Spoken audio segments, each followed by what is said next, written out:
What's up, guys? Calcio here. Tuesday, the game that we really wanted to break down, Empoli Napoli. Gio and I are here to break it down. Right, João, go. Yeah, Duso's not here to give me some of his insight. Yeah. No, but honestly, like, you guys call me at a good time because now it's like, 3 days or 2 days past. So I would have been yelling at the camera the other day.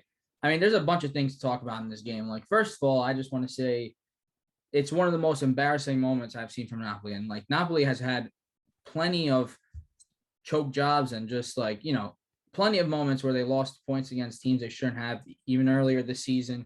Spezia, Empoli again. But it's a complete embarrassment when one I knew, because of what I do for work, I knew going into the game Empoli hadn't won in the second half of the season. Mm-hmm. Not only in the second half of the season, but their last win was against who?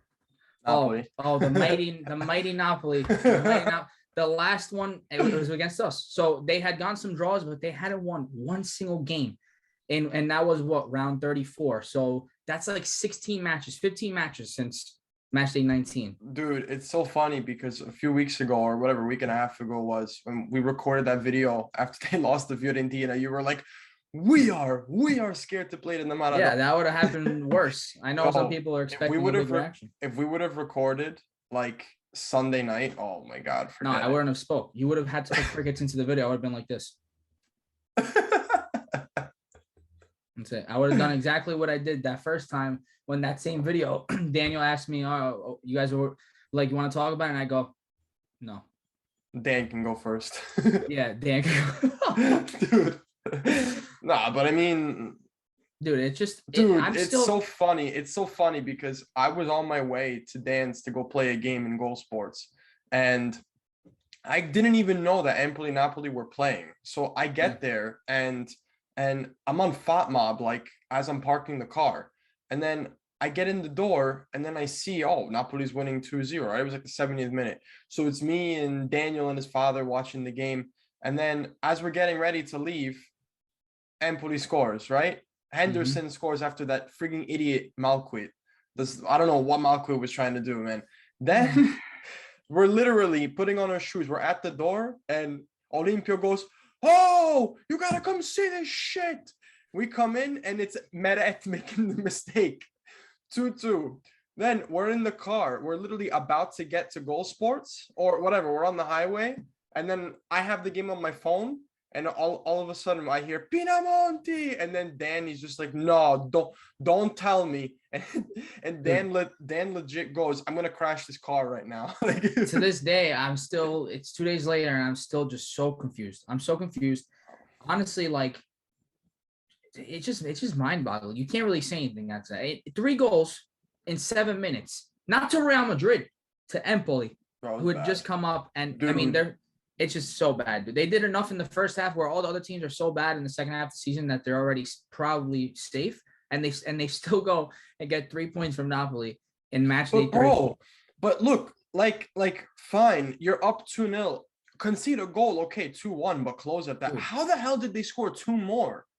And that shows they tied it. Okay, Meret made a mistake. How the hell did they make it 3-2? How the hell was Empoli more than Napoli was in the last 10 minutes? That's not possible. It should have been the other way around. It was my first Sunday off in a couple of weeks, probably in a month. I get up. I went to bed at like 3, first of all. I was already exhausted. I still got up at 9 to watch the game. I'm like, we make it 2-0 into the second half. I'm like, oh, finally. At least it was worth waking up. And then they just go and ruin every single thing, as they always do. They ruined your Easter? They ruined my Easter. They ruined my day off. Actually, I was off for Easter. I lied there, but still, yeah, terrible. I mean, coming out of this game though, you get a couple of different things, right? Talking points you could talk about. One, we'll get to Spalletti because that's the main thing that everyone's talking about now, especially because the team went in retiro, and then it was like. Then there was a discussion. Too. Yeah, and then they discussed something with ADL and Spalletti because Spalletti didn't agree fully, something like that this morning and whatever. But first thing we got to touch on is Meret, because Meret shows you right there that he's not going to be your goalkeeper. Yeah. Like, and it sucks to say because I think he's like 25, and like some people are late bloomers. He is a goalkeeper. Yeah. My dad kept saying too, like if he puts on some muscle mass or something like that, like he can be a good keeper because Ospina's like 34. And It's Ospina's, unfortunate. It's unfortunate because you can turn around and say, "Oh, look, this is Meret's mistake is a product of like lack of playing time. He's not going to be sharp." no, I But know. there are plenty of other goalkeepers in the league in the world that they don't play, but when they're called upon, they're ridiculous. Dude, It's just it's the lack of unfortunate. consistency. I get it, but then he Yeah. gets the chance and something always happens. Yeah. It sucks. He also is like, I'm not gonna blame it fully on the defense or like the back line, but like because that's his mistake.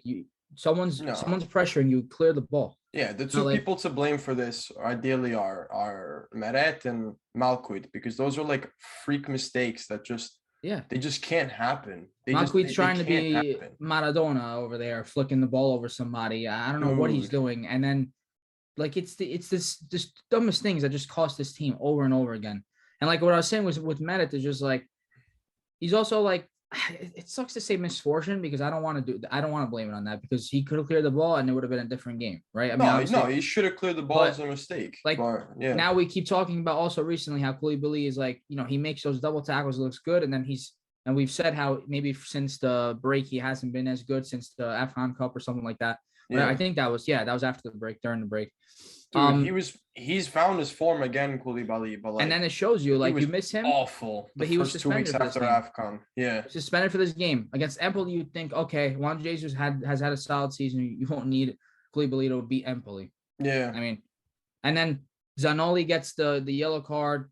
They take him out for Malquit because of more experience in the second half. Spalletti puts him in, and Malquit goes and does dumb, that. bro. Like, but it's like, dude, you miss Di Lorenzo, you miss Koulibaly. It's like it's a joke. There's nothing left. This is like the perfect moment to like transition into Spalletti. Like Spalletti's like I was talking about this with Olympia on Sunday, bro. Like Spalletti's preparation for the game versus his like management of the game, dude, it's so poor because literally the game against what was the game that he brought Osimhen off? Who did we was it lose points Fiorentina? to? No, it was Roma. Roma, It was right? Roma, and then they tied. Look, you're winning the game 1-0 against Roma. It's a very tight game. Keep Osimhen on. There was no point unless the dude pulled up with like an injury. No. Or you are up 3-0 and you don't want to get him suspended because you need him for the next game. That wasn't the case, man. It's like keep him on because what happens? You take Osimhen off and all of a sudden you invite the Roma players to just bomb forward.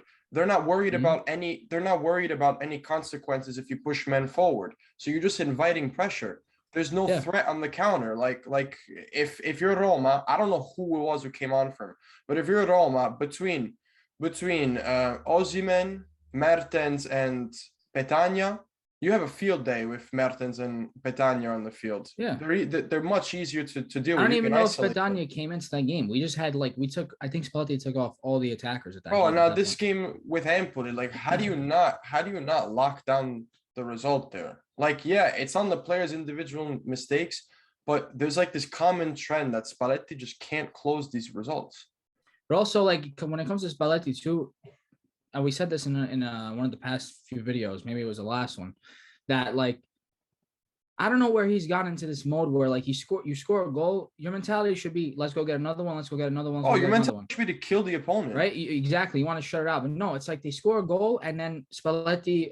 Listen, I don't know what he says or if it's Napoli used to kill the opponent though. They defend now. They turn into Simeone and then they want to park the bus and win the game. Like no, it's not their identity. Like teams need to just stick to what works for them, and what works for Napoli is to just keep attacking. Napoli's best form of defending is when they're attacking. Yeah. And 100%. There were years that Napoli was literally beating teams 6-0, 5-1, 5-2. Dude, it was like goals galore. Yeah, it's not that long ago. It was like the first it was like one of the first years that Cheeto played as like the 9. Yeah, on the side. That year, that year that he scored like 4 goals against like Joe Hart. Like that was Napoli was killing teams then, and I don't know why they walk away from that. I can't tell you the answer, and the subs have been poor lately. I know, like this game again, it's Empoli. No offense to Empoli, you should be beating Empoli with whatever players you have if you're Napoli. But like it shows you how Lobotk's missed because he was hurt, and we had no one to put in the midfield. Anguissa had one of his worst games as a Napoli player walking. Like the guy, I don't know if it was just fatigue But and then someone brought up the point. I can't remember off Twitter. I apologize, whoever it was, but they made a good point. We haven't really played well, honestly, since like December, right? And then we had gone out of the Europa League to Barca, right? Mhm. We had no game. We were out of the Coppa Italia. We were out of the Europa League. So what do we have left? We just play Serie A. We've Yeah. looked more tired playing less games than we played with all the other competitions. It doesn't make sense to me. Yeah. So at this point, it brings me to, is it a mentality thing? Well, we know it's a mentality thing, but Yeah. is it the players? Did they just already give up? All right, we're going to get Champions League and that's it. Like, you can't have that. That's why this cycle needs to just end, because it doesn't make sense. Yeah, And dude, then you know what I like what I noticed, like from my playing career, like playing in college, the best season that I had personally, and the best season that my teammates had was the last year that we played. Not because when we won a championship, but each game we played well, because unfortunately our season was in the spring and the games weren't as spread out. So sometimes we literally had 3 games in like 7 days. Like, it was ass, dude. But that's what happens when you play like once a week. You have time to relax a bit. When you start playing games back to back to back and you get on this rhythm of just playing, it becomes almost automatic. Like, you're not thinking at that point, you're just doing it. No, it's a fair point. That's 100%. And it's like, I feel like a team of that level that Napoli has become, they should be going into, whether they do it or not, but they're a team that would benefit, and they should be playing in multiple competitions towards like the far end of the season, because it becomes like a one and done thing. Okay, this game, next game, next game. You don't have time to relax, and sometimes like physically it is a bit straining, but they're professionals. They're prepared to do those They have things. to do it. Mentally, it's good for them though, because you don't have time to relax. You don't have time to, okay, today I can take it easy. No, you have playing. No, that's a great point. Honestly, I never played, but that makes complete sense Yeah. in that area. The chemistry keeps flowing at that point. You're in a rhythm. It's different. It becomes like almost repetitive at that point. It's like the rhythm never breaks. I agree. I mean, Napoli, after that Roma game, theoretically should have had 5 games that are winnable. They already lost one of them. And think about it too. You beat Empoli. Yeah, like, you're a little bit of an outside shot still for the Scudetto. Obviously, now it's completely killed. Now it's so. You're a little bit of an outside shot if you still win against Empoli and someone drops points. But think about it also in that way, that Roma got smashed by Inter too. So if Napoli won that game against Empoli, they're 12 points from 5th. You pretty much close top 4. You know what I mean? Not saying that like they should still get top 4, because they're still 9. They should get they should. But now, top 4 should stay the way. If the top 4 doesn't stay the same, then I will be very shocked. But it just sucks, because the whole season it's a 3-horse race, right? Or 3 or 4, because then Juve started creeping back up, and as to your point, you said, look, Juve is going to catch up to Napoli. They're 1 point away. Yeah. But it should have been a 3 to 4 horse race. Now the season's going to end. It's not going to look like that at all. It's going to look like the 2 Milans were at the whole season, which is misleading because it's not true. Yeah, it sucks because you're going to look at that. But in the span of 2 games. 3 games. In the span of 3 games, it went to crap. That's it. Oh, that's football at the end of the day. Like, literally, it could be like February. It could literally, like, for example, it could literally be like the second week of February. You're on such a high, like, everything is like, the fans are in a good place, the team is in a good place, the feeling is there. You could drop certain results in games that you shouldn't be dropping, and it's like, boom, all of a sudden you're in the first week of March. It's only a difference of like 13 days, but how the hell were we here and now we're here? Yeah. Like, flat, dude. It's flat. And no, that's just how this game is. And if you don't take care of business when you need to, that's what happens. But I think with Napoli, it's like, overall, it's a combination of things. I think I can't even go and say, wow, it was a combination of the injuries, because when they had that depleted squad, they fared very well. Like, they weathered that storm almost perfectly. Yeah. Around like December, January, early February, when there was no Osimhen, Koulibaly was gone, Anguissa was gone. It's like, I really don't know. Napoli's the one team that makes you come on a podcast, whatever, and we think we're gonna say something good, and then they leave you like me and you are still speechless. Yeah, like we're still trying to put our fingers on it. It's hard to wrap your head around it. No, it's very difficult to wrap your head around. It's the last thing that comes to to come to you want to talk about Napoli in this scenario because whatever, Napoli's Napoli. No offense to every other Napoli fan who likes to be positive. We always get set up for disappointment. It's just the way it is. But now you come to the last question, at least for the time being, of what do they do with Spalletti, right? Yeah. What do they do with him? Me personally, you didn't really reinforce the squad, right? Like they didn't really buy anyone this past offseason that really was going to make a big difference. It's really basically the same squad as of last year. Only Anguissa came in, but Lobotka played to what we bought him for. So he improved. Anguissa came in and showed that he can do something. But other than that, Insigne didn't produce at the same level. Honestly, the whole attack didn't. Osimhen obviously got hurt for a long time. He got 12 goals, not bad. But I think you got to give Spalletti one more season. Yeah. I don't think from what I've seen now, he's a little bit of too much talk and not results in the end. Yeah. We see he's one of those guys who loves to speak and hype up the squad in that sense of things, but then you go on the field and you don't get what you're talking about. So I think you got to give him one more year because what are the options? Italiano's not leaving Fiorentina after one season. He's had a good season with them. They might get fifth. They're gonna get some. They're not gonna let go of him. They're gonna want to hold him, and it's only gonna help. Build up his resume, and then he's gonna help them, and he's gonna help himself. Italiano's gonna end up on like one of the top. I see personally, like one day Italiano being like the coach of like Inter, like post Inzaghi. He would be the perfect manager for Inter, to be honest. I said the other day on Twitter that like Napoli should go. I mean, if there's a remote possibility that Napoli could get Italiano as the coach, I would take the gamble on him. It's fresh, it's young, it's something. He did something remarkable with the team like Fiorentina. So you never know what can come from it. But I agree though, it's like it becomes a little bit dodgy, a bit scrappy when all of a sudden you hire one coach for 1 year, then you change coach. These managers need time at the end of the day. Yeah. They need time. And he didn't get, like I said, the window wasn't catered for him. They didn't do much. So give him a full summer and January window, see what happens. See what he can do. If obviously by next year they even drop worse than here, like form wise, and he's gonna be gone. Yeah. And there's not really many options anyway for this offseason, like you said, because if Italiano's not available, who are they going to get? They can get De Zerbi maybe.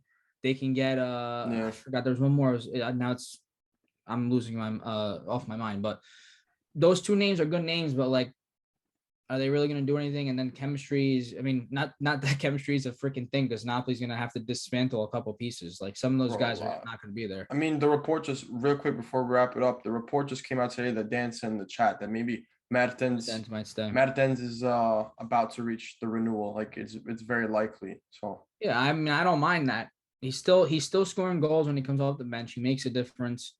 He became a banner for Napoli, whether it's on the field or off the field. People love him. Yeah, he's a symbol. He's almost a bigger symbol than Insigne was. Honestly, he's like an adopted son because. Yeah, that's the thing with like Insigne. It's like, he's born in the city, but it's like, it's very, you start to notice it more when a player has love for a city and he's not from there because something that you really don't expect. Yeah. So and with Insigne, it was a little different because also he, like you said, he's purely from the city. So he faces a lot more pressure and, there's a lot more going around his atmosphere, his environment than Mertens would. Yeah. Like Insigne could do like three great things and everyone is like, okay, cool. Yeah. What now? Mertens could do one good thing. Oh, beautiful.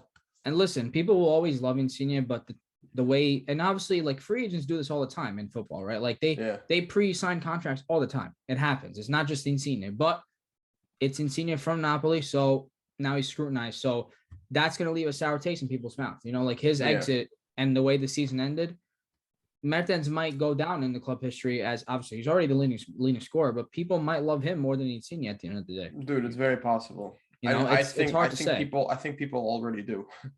Exactly. Yeah. So I mean, I don't mind though. I think he's a great veteran presence. I think you need him. I think one more year doesn't hurt. Oh, I think I lost focus. One more year doesn't hurt him staying to the squad. And honestly, if he's ready to retire after that, maybe not. I mean, he might not, but you're showing that you care about him if you're De Laurentiis or whoever the hell the future owner might be. you never know. He comes back in a club role, like Oh, like that would be pretty cool. That would be pretty. I mean, that. if there's anybody that would be like more in love with taking on a role like that and would actually like give all his Yeah, I energy think he to it, would. it's somebody like him. I don't know if it's a director, assistant, Yeah. ambassador, whatever. I think he The belongs. possibilities are definitely open, and like Yeah. if Napoli's on like the right track with things, if they have like their head right on like Juve, they would bring somebody like that in. Yeah, we'll see. So all right, guys, thanks for being with us on this episode of Calcio Basta, wrapping up Empoli Napoli. Yeah, I appreciate it, guys. I'm sorry that like we went in circles a little bit, but that's what happens when you talk about Napoli for the whole episode. It's just it's an unfortunate thing. But we're looking forward to a couple exciting things coming up. Me, Luca, and Dan will hopefully be in person for the next one that we make this weekend. So we're hoping that'll be pretty fun to do something all together and have a little bit of a different, change of atmosphere rather than just Yeah, being on a meeting. So God knows what's gonna come out of that conversation. I don't want to know. But we'll figure it out. It'll be fun. So we appreciate it. Thanks for the few of you that obviously like always give us feedback regardless. And thanks for whoever tunes in every week. I mean, we really do appreciate that. It feels nice to know people like to see us Yeah, just talking about football. we appreciate it, guys. Yeah. This is all really what we want to do. We just literally started. We're just basically three friends that always talked about football on like Xbox and in person and whatever. So it's like might Hoping as to well like do make something out of it. a few different things soon with, either some video games or whatever. Obviously this summer we should have more The summer's time gonna be to do nice. things outside. Obviously, then the fall we get the World Cup. Hopefully, I mean Italy's not in it, but hopefully we can find react something to to it do in with it. person and watch the Yeah. games together. So it'll be fun. Yeah. But follow us on Calcio Basta TM on Twitter and TikTok. Calcio Basta on YouTube. Thank you guys again for the support and catch you in the next one. Ciao. Thank you, guys. Ciao.